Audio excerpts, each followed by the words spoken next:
जैसा कि आप लोग पिछली क्लास में देख रहे थे कि हम लोग क्लोरीन बनाना पढ़ रहे थे, तो क्लोरीन में अब अगला प्रोसेस है, इसका नाम है डीकन विधि। डीकन विधि द्वारा क्लोरीन गैस का निर्माण करना हमको सीखना है।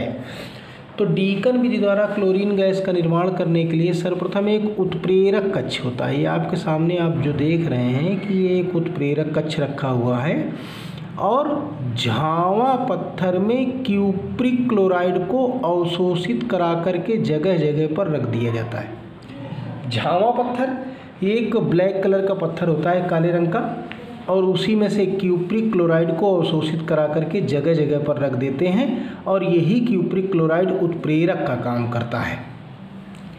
इसमें HCl और वायु दोनों को इसके अंदर प्रवाहित करते हैं, नीचे से जाती हैं गर्म गैसें।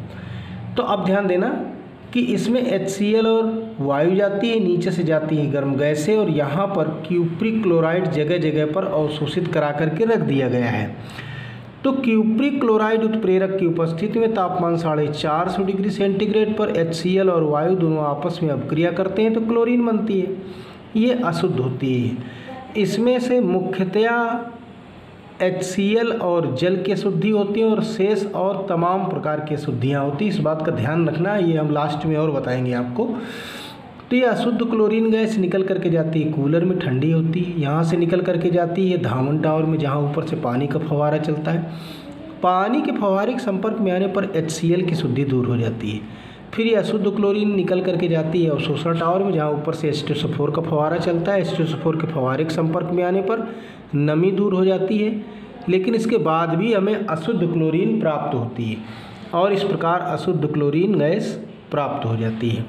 एक बार फिर से, डीकन विधि द्वारा क्लोरीन गैस का निर्माण करने के लिए सर्वप्रथम एक उत्प्रेरक कक्ष लिया जाता है। इस उत्प्रेरक कक्ष में झावा पत्थर में क्यूप्रिक क्लोराइड को अवशोषित करा करके जगह जगह पर रख दिया जाता है, जो कि उत्प्रेरक का काम करता है। इसमें HCl और वायु को भेजते हैं, नीचे से गर्म गैसें जाती हैं।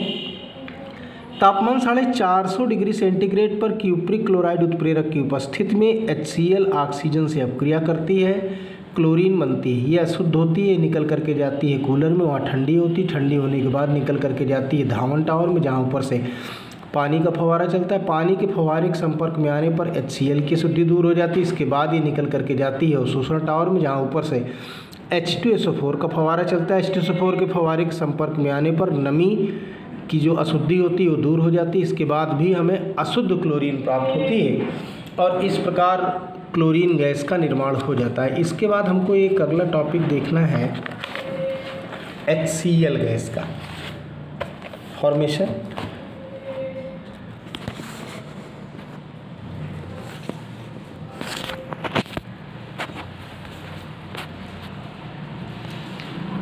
इसको भी आप लोग देख लीजिए कि प्रयोगशाला विधि द्वारा हाइड्रोजन क्लोराइड गैस का निर्माण करने के लिए सर्वप्रथम एक स्टैंड होता है। स्टैंड की सहायता से गोलपेंदी वाले फ्लास्क को कस दिया जाता है, नीचे बर्नर लगा देते हैं, ऊपर एक फनल लगा दिया जाता है जिसमें से सांद्र H2SO4 भरा होता है और फ्लास्क का संबंध निकास नली के द्वारा गैस जार से कर दिया जाता है।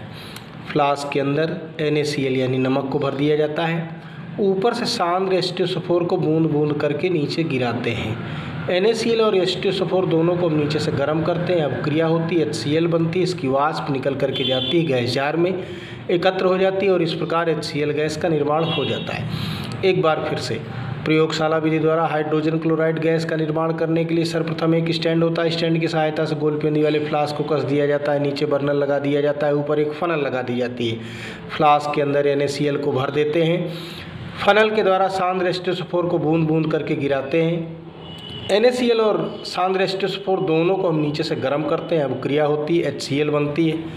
इसकी वाष्प निकल करके गैस जार में एकत्र हो जाती है और इस प्रकार HCl का निर्माण हो जाता है। आई होप कि आपको समझ में आ गया होगा।